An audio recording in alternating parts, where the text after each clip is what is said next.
Hello everyone, and welcome to my new Let's Look at Diluvian, or Diluvian, however you pronounce it.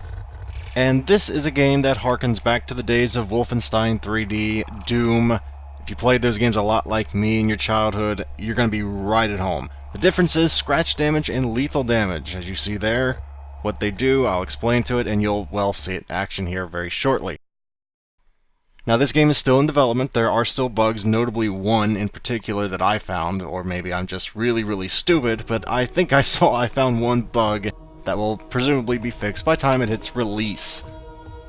And this game is, I guess you could kind of call it a dungeon crawler, but I don't know if you want to call it that. I mean, if anything else, I guess Doom was a dungeon crawler back then.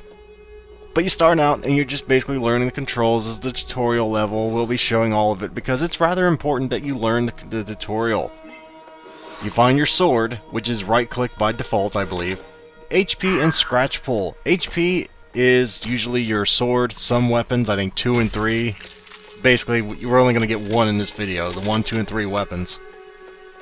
And the way it works is, the more scratch... Say I do 40 scratch damage with this pistol, or this blaster, whatever this is called. And by the way, you hit those things to open up things. But say I do 40 scratch damage, and then I hit him with the sword. That's a total of 60 damage. It converts your scratch damage into lethal damage. It sounds a little confusing at first, but it's not really that bad once you get used to it. The hardest thing is not running out of ammo, because if you have a habit, like I do in a lot of shooters... Oh, excuse me, if you have a habit of, like me in a lot of shooters, of just reloading willy-nilly, you're gonna run out of ammo very soon. Because it's that kind of reload model, where if you just, you're throwing away rounds at that point. So, ammo conservation is incredibly important not to screw yourself for a number of reasons. One, you can't shoot, that's kind of important. Two, that's the one way you heal scratch damage on yourself. The enemy does not always do lethal damage. Which also means that if you do get hit with a lot of scratch damage, you don't want to use a health pack. You usually want to just, reload. Now there is another minor little pet peeve, but that's easily solvable, and that's with the mouse sensitivity. You saw me just look at the floor there, but I didn't turn it down enough. And I did a little bit of a practice run before that, but there is some platforming in this game as well. The platforming is not actually all that bad. The only real pet peeve about that is... there's no real weight, it doesn't seem like, to the jump. For example, if you jump forward, if you stop hitting forward, well, you don't go forward. And the actual combat, you hit them with your scratch damage and you swing with the sword. Now, later in the game, I think they said the number 2 and 3 weapons also do a number of lethal damage as well. I think there are some probably drawbacks to that, but something just is incredibly satisfying about just shooting something and then running up and slashing it. It's probably not for everybody, but it's fun. Good old-fashioned fun. Arcadey fun. And there is a story, and that's this part where the bugs come in. But if you saw that green thing up there, which I did not go in, I don't remember why, that is the equivalent of a lift, and you will be making use of those later on in the, well, game. And you see how much pretty much how the combat goes? And if you're either gonna like it or you're gonna hate it. Well, maybe not, but I would imagine either it's a love or hate kind of thing. Now, you see that glowing piece of what looks like paper over there? It pretty much is a piece of paper, and that's where the glitch I found is. If you pick that up, you're supposed to be able to hit either O or 0 to close it. It doesn't really close it in this version of the game. So you're kind of just stuck with that up on your window. And that makes it exceedingly difficult to see anything. But like I said, I'm assuming that's going to be fixed in, the final form of the game. But there are, admittedly, not that many enemy types yet. But again, this is a very early build of the game. I'm assuming once you get to the final build of the game, it's going to be a lot more, or a few different types of enemies, as opposed to just, different recolors of this.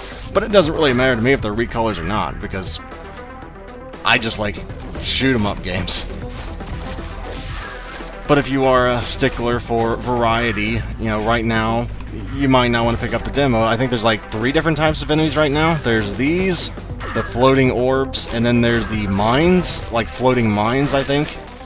I think it's what they are. I don't remember exactly. There might be more. I actually didn't get past the second stage, if you can call it such. Yeah, those things are annoying. They're a bit different, though. You can just shoot those with scratch damage, and they die, because I don't know why. Thankfully they do. Otherwise, that'd be very annoying to try and kill. The, what do you call it? The lifts are a little bit clunky when you first get into it, and you don't understand how they work quite yet. But the way they work is essentially you hit space to go up, and you move. I don't know if you have to keep hitting space or not. I don't think you do, but I did anyway.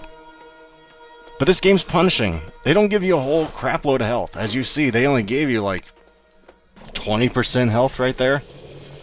So you gotta be skilled. Now the good thing, another good thing about this game is when you die, it's not just you start over and, well actually I guess it is kind of you just start over. But there's a catch to it. You do start over from where you were, but you have stats.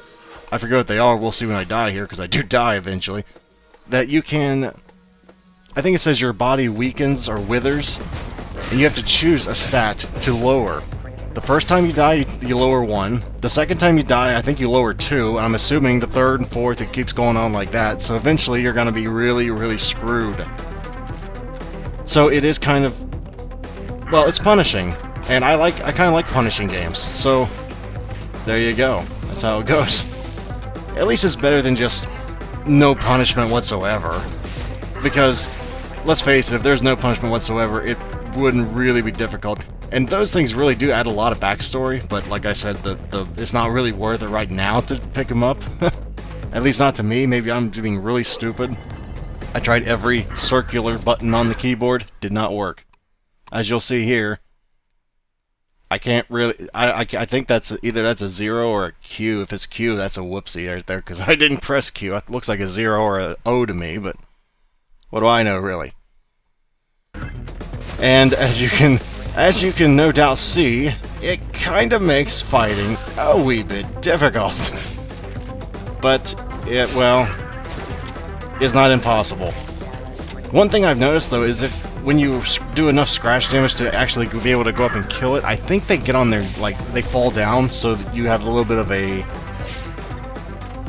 What's the word? You have a little bit of a hint as to go up there and, you know, slash him with your sword. And this is probably a love or hate thing with the combat, like I said before. I like it. It's different. It's different enough from games of ye olde that it feels unique. Now, the visuals, you're either gonna love it, or maybe you don't. Personally, I really like it. It's technological enough, yet still horror enough for me. Because it looks just completely out there, but there are still skulls out on the walls. And back in, you know, I was raised on Doom. I love horrible, nasty places like this.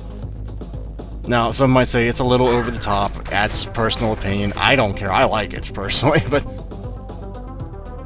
You know, some people are not going to like the sprite pixel or whatever. I don't know what this is called. I don't want to call it something it's not. But some people might not like this art style.